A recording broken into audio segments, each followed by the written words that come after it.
Okay, boys and girls, we're going to try something new today. I'm going to try and get you into Tykner, which is a programming platform. It looks very similar to Scratch and Scratch Junior.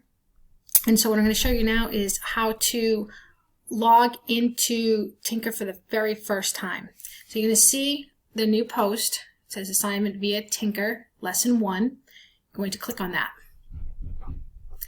And then you're going to click on assignment Tykner.